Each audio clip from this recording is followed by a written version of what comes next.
As 8-year-old Tommy stepped into the hospital room, the atmosphere was thick with tension.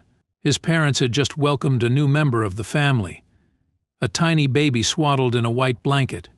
However, the words that he spoke next came as a shock to everyone present, particularly to his father. This ultimately led to his father filing for divorce, launching a cascade of events that would alter their lives forever. Tommy's father couldn't believe what he was hearing. Did Tommy really say that? Or was he hearing something after the long night of his daughter's birth? I was skeptical, but now I'm sure he thought in the quiet of the hospital room. Their future was at stake, to say the least. Tommy's father looked at his unsuspecting wife and doubted all the love he gave her. The more he thought he knew, the worse it got. He thought that she had been hiding something, but now he was sure. She wasn't the same woman to him since that day. After being convinced of what Tommy said, Tommy's father finds out that he has no choice but to divorce his wife, Tommy's mother. He knew the devastation it would mean for Tommy and his newborn, but so did staying married. But what did Tommy say? What was Tommy's mother hiding from her father? Despite the endless joy that new babies bring, Tommy's father, Henry, soon became preoccupied with more than just his newborn daughter. Tommy's welcome to his sister confirmed his long-held suspicions about his wife Andrea, and Henry couldn't help but look at her with disgust. But Henry was a wise man. In his years of experience as a local politician, he has long discovered that there is nothing worse than rushing to his conclusions, and he wanted to gather evidence against his wife first. For now, he didn't have time for that. After all, she was recovering from her birth. But it won't be long before the first pieces of evidence come forward. After all the checks had been carried out on his new daughter, and she appeared to be a very healthy girl, Henry could start thinking about his next steps. He started by taking Tommy home so he could finally rest from the long day of his little sister's birth. Henry now had the perfect opportunity to ask Tommy what exactly he was referring to just before. Father and son sat in the car together. Henry wanted to hear more from his son about what he had said, so he began cautiously. "Are you proud of Mommy?" Tommy nodded positively, as he was so tired from the long night that he could barely speak. Then Henry quietly asked, "But you're not always proud of your mother, are you?" Tommy looked at his father questioningly, then looked down at his feet. Tommy clearly wanted to say something, but he dared not. Henry told his son to always be honest, but Tommy bit his tongue and went straight to sleep. This obviously didn't work. Henry needed a different strategy. Although Henry himself was also very tired and could sleep on the couch for an hour, his rest was quickly disturbed. He was called by the hospital because his wife Andrea had asked about him. Henry asked if he should be concerned, but the doctor said nothing was wrong. Andrea had her own reason for this. Andrea had also heard what Tommy said when he welcomed his new sister, so she wanted to make sure she could nip Henry's suspicions in the bud. Calling him was the first step. Crafty as she was, she had a clear tactic in mind that Henry had fallen for before. As soon as Henry entered and hesitantly approached Andrea, Andrea began her way of captivating him. She acted extremely motherly as she stroked his forehead and asked him how his work was going. Henry gruffly replied that he had been out of work because of the birth. Andrea's response surprised him. Because Andrea told him she thought it was more important, he went back to work rather than him looking after Tommy. She added that, because he was such a fantastic politician, the city council could not do without him. But Henry only heard one thing: Andrea didn't want him to spend time with Tommy so her secret could go undiscovered. But Henry played along. He said, without looking at her, that he was indeed going back to work soon and that she was right. Andrea acted satisfied, as if she had everything under control. Henry couldn't stand her but didn't want to show it. He knew inside that a divorce was inevitable, and his heart broke. To keep up appearances, Henry actually went to his office. He had put himself forward as the new chairman and must, therefore, actually show his face around the office a lot. However, he had taken Tommy to the office and had his assistant look after him. Tommy was rested this time and ready to talk. Henry's assistant Julia was excellent with children and took him to play at the park. However, Henry had not yet had the chance to inform Julia about the suspicions he had, so Julia was unaware of anything. That would soon change, as she was capable of more than he knew. Henry had tremendous faith in Julia's sincerity. He knew that if he shared his concerns and suspicions, she would be able to understand them without judging him. Unfortunately, Henry didn't know that Julia already knew who Andrea was and that she knew her better than he would have liked. As soon as Julia came back from the park, Henry took her aside. He didn't tell her everything, but he told her he would like it if she asked his son why he said something so crazy when he first saw his sister. Julia immediately agreed. Henry responded happily to her cooperation but found it odd that she asked nothing more. Henry's rest of the day was completely packed with meetings, so he had no view of Tommy and Julia. He didn't even have time to have a normal lunch with Tommy and hastily ate a salad at his desk. Then between two meetings, he had a moment to check on Tommy. But Tommy and Julia were already somewhere else entirely. They went to the hospital to visit Andrea. Henry read this on a note left by Julia and got very angry. This was the last thing he needed. He simply wanted her to stay with Tommy at the office and nothing more. Fortunately, luck would soon be coming his way. Henry decided to call Julia right away to tell her to come back as soon as possible after all. Maybe they had just left. Julia answered, but Henry only heard the phone hiss. He soon found out that she had answered her phone by mistake and it was still in her purse, which Julia often did. And then he heard Andrea's voice in the background. The timing was right in Henry's favor as he heard Andrea say, "Henry must never find out. I don't care how much you have to look after Tommy for that. Make sure he doesn't find out." Henry knew enough and immediately got into the car. Things were about to unfold. On the way, Henry got very angry. What had he done to deserve this? He now missed a very important meeting which could jeopardize his future as chairman just because his wife kept terrible things from him. And what about poor Tommy, who so inadvertently set this all in motion? Henry arrived at the hospital and soon saw Julia and Tommy in the lobby. Julia looked up in shock, because she had seen that she had pocket-dialed Henry, and he may have heard things.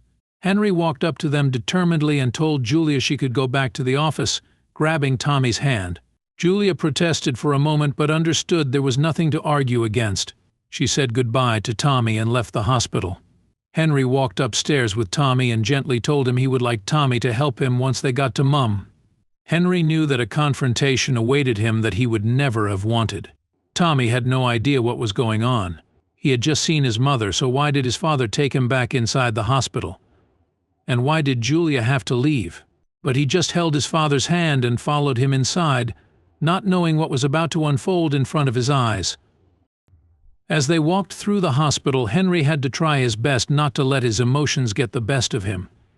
His blood was boiling from the betrayal, but he had to be discreet with his words. Because Andrea, the master manipulator she was, could easily diverge the situation. And that was exactly what she did. As soon as Henry and Tommy walked through the door, her smile went up. She was surprised to see them, as Julia had just left. "Hi, Henry.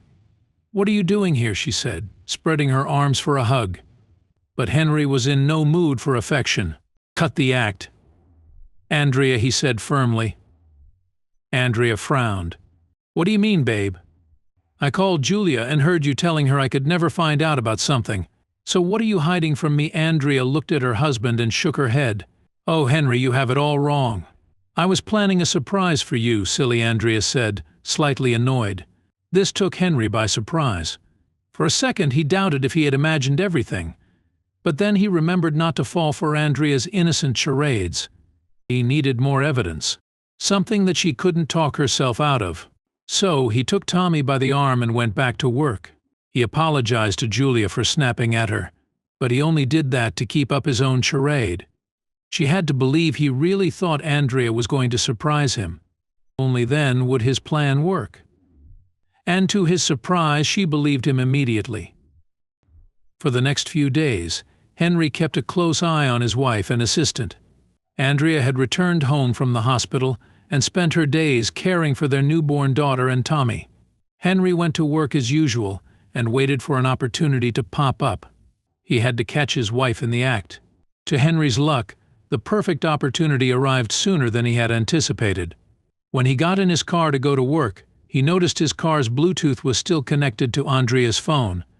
And to make it even better, she was on a phone call with Julia. All Henry had to do was sit back and listen to the conversation. "All right, so I'll see you guys this afternoon," Andrea asked Julia. "Yes, we'll be at the restaurant around 12. Henry is in a meeting around that time, so he won't even notice I'm gone." "Do you have everything ready?" Julia replied. "Yes, everything is set and ready to go. See you then." Henry was stunned. Why were Julia and Andrea meeting behind his back? And why couldn't Henry know about this? This conversation only raised more questions. But at least he knew what to do. So he drove to work and canceled the meeting he would have at 12 himself so Julia wouldn't suspect anything. After that, it was a waiting game. Henry found himself unable to concentrate on anything. His thoughts kept drifting off to what would happen this afternoon. Will his divorce be destroyed after today? Or was Andrea really planning a surprise? No, he thought. He kept repeating what Tommy had said in his head to keep himself from doubting. And then it was time. Around 11:30, Henry walked over to Julia and told her he would be in a meeting in his office.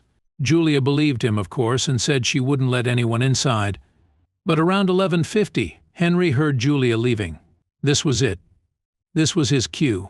Henry cracked the door open and saw Julia leaving the office. He quickly grabbed his jacket and followed behind her. He waited until she was in her car before he got in his car himself. He stayed 2 cars behind her at all times so she wouldn't notice him. And to his surprise, his plan worked. She drove to a quiet restaurant just outside of town. Wow, they really don't want to get caught, Henry thought as he parked his car a little further down the street.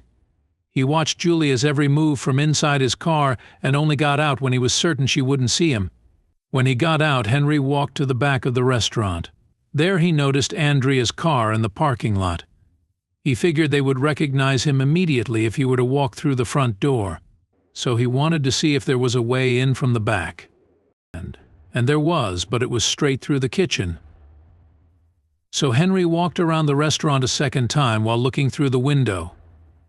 This was when he noticed Andrea and Julia sitting together at the bar. They faced the entrance with their backs, so if he were to get in quickly, they wouldn't notice him, hopefully. So he quickly stepped inside the restaurant. Luckily for him, there was no bell above the door, so that he could enter without much noise.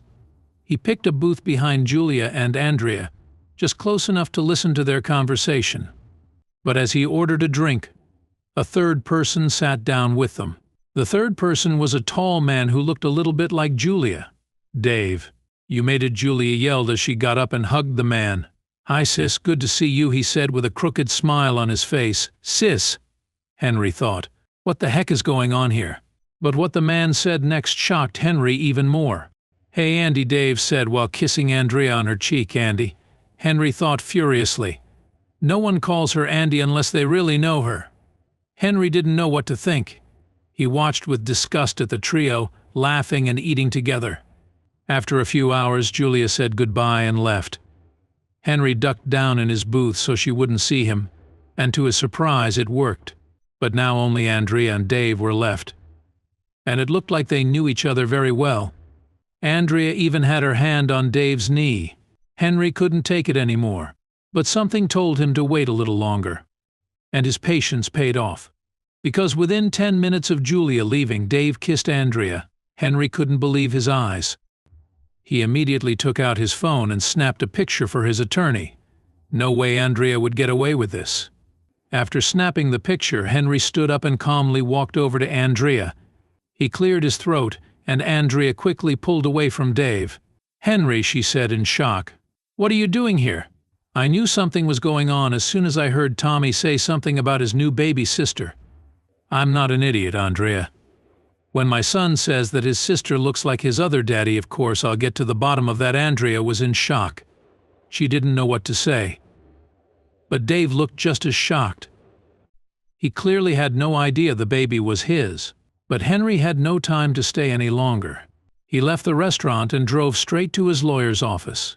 He had called about a week ago to ask for the divorce papers, so he would be able to divorce Andrea on the spot. With the documents in his hand, he drove home. There, he signed the papers and left them on the kitchen counter. Then he packed his and Tommy's bags and left. He took Tommy to a hotel where they would stay until the divorce was final. After that, they moved back home. Andrea had to look for her own place and temporarily moved in with Dave. Henry got full custody of Tommy, and Andrea was only allowed to see him on the weekends. She got nothing out of the divorce, but Dave was very happy to be a father. Andrea and Dave later married and had 2 more children together.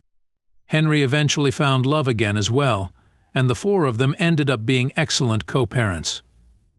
The events of this story are entirely fictional and are products of the author's imagination. Images included are meant for illustration purposes only. Any resemblance to actual events, places, or persons, living or dead, are entirely coincidental.